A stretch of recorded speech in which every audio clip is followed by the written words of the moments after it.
자, 오늘 말씀은 요한복음 7장 53절부터 8장 20절까지 말씀입니다. 함께 읽습니다.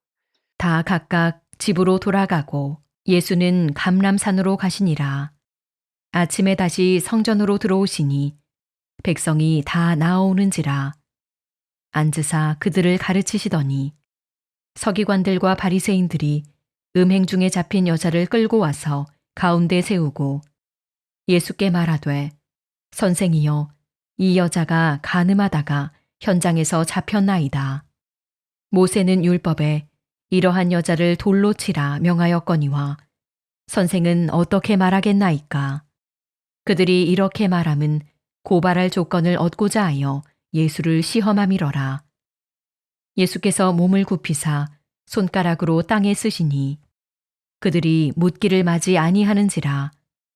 이에 일어나 이르시되 너희 중에 죄 없는 자가 먼저 돌로 치라 하시고 다시 몸을 굽혀 손가락으로 땅에 쓰시니 그들이 이 말씀을 듣고 양심의 가책을 느껴 어른으로 시작하여 젊은이까지 하나씩 하나씩 나가고 오직 예수와 그 가운데 섰는 여자만 남았더라.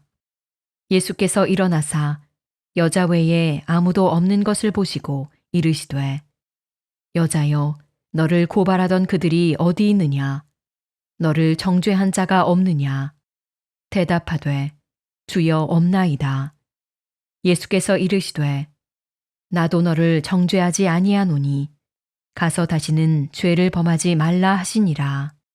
예수께서 또 말씀하여 이르시되 나는 세상의 빛이니 나를 따르는 자는 어둠에 다니지 아니하고 생명의 빛을 얻으리라.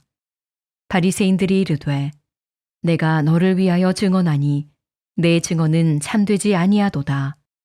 예수께서 대답하여 이르시되 내가 나를 위하여 증언하여도 내 증언이 참되니 나는 내가 어디서 오며 어디로 가는 것을 알거니와 너희는 내가 어디서 오며 어디로 가는 것을 알지 못하느니라. 너희는 육체를 따라 판단하나 나는 아무도 판단하지 아니하노라. 만일 내가 판단하여도 내 판단이 참되니 이는 내가 혼자 있는 것이 아니요 나를 보내시니가 나와 함께 계심이라. 너희 율법에도 두 사람의 증언이 참되다 기록되었으니 내가 나를 위하여 증언하는 자가 되고 나를 보내신 아버지도 나를 위하여 증언하시느니라. 이에 그들이 묻되 내 아버지가 어디 있느냐? 예수께서 대답하시되 너희는 나를 알지 못하고 내 아버지도 알지 못하는도다. 나를 알았더라면 내 아버지도 알았으리라. 이 말씀은 성전에서 가르치실 때에 헌금함 앞에서 하셨으나 잡는 사람이 없으니 이는 그의 때가 아직 이르지 아니하였음이러라. 빛과 열이란 제목으로 말씀 증거합니다. 신앙은 지키는 거지요. 신앙의 순수함을 지키는 게 성도입니다. 하지만 실제로 신앙을 지키는 것은 그리 쉬운 일이 아닙니다. 매일 마주하는 세상의 유혹, 끊임없이 밀려오는 시험 앞에서 우리 신앙은 언제나 위협을 받기 일쑤예요. 반면 신앙이 오염되는 것, 신앙이 세상에 동화되는 것은 쉽습니다. 그냥 악한 본성대로 세상의 몸과 마음을 맡기면 자연스럽게 오염이 되고 타락하게 되는 거예요. 우리가 극장에 가서 영화를 볼 때 가끔은 영화가 시작된 후에 들어갈 때가 있지요. 그때 영화가 나는 칠흑같이 어둡습니다.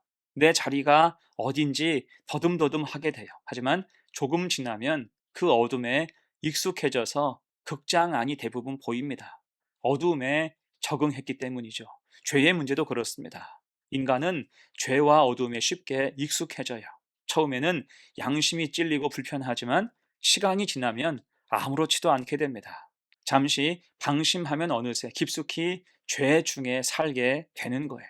오늘 본문도 그렇습니다. 초막절 기간에 주님께서 예루살렘 성전에서 백성들을 여러 번 가르치셨죠. 매우 평화롭고 은혜로운 시간이었습니다. 다들 주님 말씀에 귀 기울이고 있었어요. 그런데 갑자기 시끌벅적 서기관들과 바리새인들이 성전에 들이닥쳤습니다. 그리고 간음하다가 현장에서 붙잡힌 한 여인을 주님 앞으로 끌고 나왔어요. 얼마나 수치스러웠을까요? 무슨 사람들 앞에 끌려 나온 것입니다. 그리고 그들은 주님께 묻지요. 4절과 5절 말씀. 예수께 말하되 선생이여, 이 여자가 간음하다가 현장에서 잡혔나이다. 모세는 율법에 이러한 여자를 돌로 치라 명하였거니와 선생은 어떻게 말하겠나이까? 자, 여러분, 이 질문과 말투에서 묘한 자신감이 느껴지지 않습니까? 그러니까 지금 이 여인을 데려온 것은 그들의 계략이라는 거예요. 질문 자체가 진퇴양난, 모순된 질문이죠. 물론 답은 이미 나와 있습니다. 모세 율법에서 이런 여자는 돌로 치라고 명령했다. 근데 문제는 그들에게는 상식에 가까운 사실을 지금 주님께 오히려 질문하고 있다는 거예요. 이유가 무엇일까요? 그것은 만약 지금 주님께서 이 여인을 그냥 용서해 주라고 한다면 율법을 어겼으니 바로 고발할 생각이었던 것입니다. 또한 율법에 의거해서 돌로 쳐 죽이라고 하시면 사랑이 없는 뭘 인정한 인간, 그 가르침은 다 가짜였다고 매도할 작정이었던 거예요. 어떻게 답하든지 올무에 걸리게 만들려는 악의적인 계획이 지금 작동해 있는 것입니다. 그래서 기세등등하게 주님께 나온 거예요. 마치 꽃놀이 패를 쥐고 있다고 그들은 생각한 것입니다. 하지만 그때 주님은 그들이 전혀 예상치 못한 답변을 하셨어요. 그게 무엇입니까? 7절 중에 있죠. 이에 일어나 이르시되 너희 중에 죄 없는 자가 먼저 돌로 치라. 아멘. 위대한 말씀이에요. 그러자 놀라운 일이 벌어집니다. 그 기세등등했던 사람들이 하나씩 그 자리를 떠나게 됐다는 거죠. 9절 보세요. 그들이 이 말씀을 듣고 양심의 가책을 느껴 어른으로 시작하여 젊은이까지 하나씩 하나씩 나가고 오직 예수와 그 가운데 섰는 여자만 남았더라. 아멘. 결국 주님과 여인만 남고 다들 황급히 숨어버리고 도망쳐버린 것입니다. 자, 이때 양심의 가책을 느껴 돌아간 사람들은 누굽니까? 어른으로 시작하여서 젊은이까지였어요. 그러니까 이 사람들은 지금 여자를 돌로 치려고 모인 것입니다. 실컷 희롱하고 구경한 후에 정죄하기 위해서 손에 돌을 몇 개씩 들고 다들 모인 거예요. 그렇다면 이 여자의 상대, 가늠한 남자는 지금 어디 있습니까? 왜 여자만 끌려 나왔을까요? 이것 자체로 공의롭지 않고 또한 조작적임을 알 수가 있습니다. 곧 이 사건의 내막은 아무도 들으려고 하지 않았고 이 여인에게 무슨 일이 있었는지 헤아려 보지도 않았으며 마치 자신들은 무죄한 사람인 것처럼 심판자가 되어서 쉽게 그리고 재밌거리로 정죄하려고 했던 것입니다. 이게 뭡니까? 다들 어둠 속에 속해 있다는 거예요. 어둠의 한 통 속입니다. 전부 동화된 거예요. 죄의 권세에 적응된 모습이죠. 하지만 그 어둠 속에 오늘 주님의 한 말씀으로 생명의 빛이 쏟아진 것입니다. 너희 중에 죄 없는 자가 먼저 돌로 치라. 아멘. 그 칠흑 같은 어둠, 그 죄된 심령 속에 한 줄기 빛이 들어오니까 그 어두운 영혼이 회칠한 무덤 같은 자기 죄악이 보이는 거죠. 그 순간 자신들이 얼마나 위선적이었고 얼마나 교만했는지 깨닫게 된 것입니다. 그래서 다들 한 명씩 그 죄의 현장에서 떠날 수밖에 없었다는 거예요. 여러분, 이 사건은 단적으로 주님의 권위를 증명하고 있죠. 주님께서 생명빛이 되신다는 거예요. 빛과 어둠은 공존할 수가 없고 빛이 임할 때 어둠은 속히 물러난다는 것입니다. 거짓은 다 드러나게 되어 있고 악은 숨을 곳이 없다는 거예요. 예수 그리스도 생명빛이 임할 때. 그래서 오늘 사건에서도 악한 마음을 먹었던 사람들이 주님 앞에서 한순간에 다 물러나게 된 것입니다. 자, 그러자 이제 주님은 여인에게 강조하며 말씀을 주시죠. 10절, 11절입니다. 예수께서 일어나사 여자 외에 아무도 없는 것을 보시고 이르시되 여자여 너를 고발하던 그들이 어디 있느냐? 너를 정죄한 자가 없느냐? 대답하되 주여 없나이다. 예수께서 이르시되 나도 너를 정죄하지 아니하노니 가서 다시는 죄를 범하지 말라 하시니라. 아멘. 주님은 그 여인을 용서해 주십니다. 그의 삶과 영혼을 밝혀주시는 거예요. 이때 생명의 빛에 두 가지 중요한 기능을 생각할 수 있죠. 하나는 밝히시는 겁니다. 그 주님이 우리 인생을 다시 밝혀주실 수 있다는 뜻이에요. 생명빛이 임하자 오늘 죄된 여인의 인생이 밝아지고 변화됩니다. 여러분, 어떤 인생이라도 마찬가지예요. 아무리 어둡고 절망적인 인생이라도 주님의 생명빛이 임하면 새로워질 수 있습니다. 바울도 그랬죠. 예수를 핍박하기에 악랄했던 그가 다메섹 가는 길에서 본 것이 무엇입니까? 사도행전 9장 3절이죠. 호련히 하늘로부터 빛이 그를 둘러 비추는지라. 이것이 생명의 빛이었습니다. 그 빛이 너무나 강해서 사울은 며칠간 앞을 보지 못할 정도였어요. 그 죄악이 실은 다 드러났기 때문입니다. 그리고는 인생이 달라져요.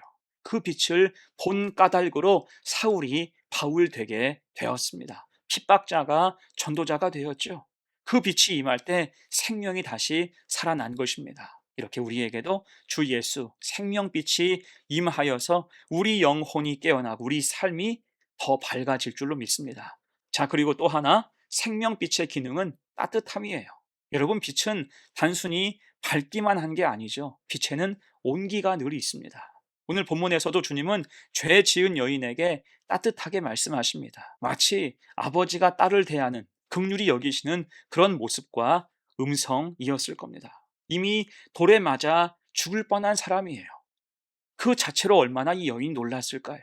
얼마나 수치와 모욕이 가득했을까요?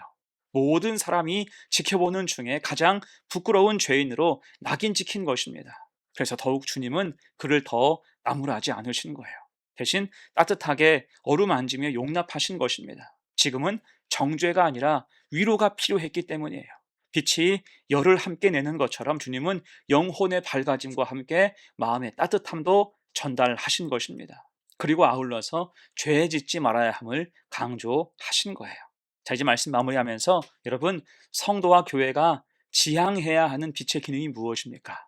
생명빛이 우리에게 임하였으니 어둠을 밝히고 영혼을 밝혀가야 할 것입니다. 그래서 어두운 세상 속에서 우리가 밝은 길잡이가 될 수 있어야 돼요. 또한 그 빛에는 따뜻함이 있어야지요. 상처받아서 위로가 필요한 사람에게 시급한 것은 위로지요. 방황해서 이리저리 지쳐있는 사람에게 필요한 것은 격려입니다. 세상의 정죄가 아니라 주님 안에서의 따뜻한 사랑으로 인하여서 회복이 필요한 거예요.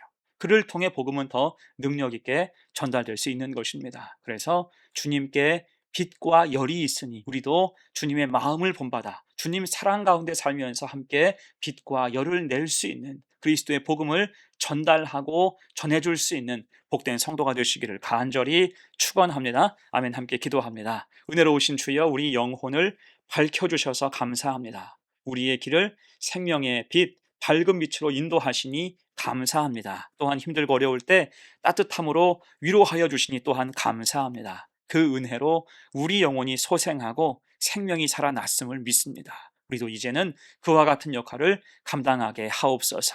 주님처럼 빛과 열이 있어서 생명 사역을 잘 감당하는 성도 되게 하옵소서. 감사드리며 예수님의 이름으로 기도합니다. 아멘.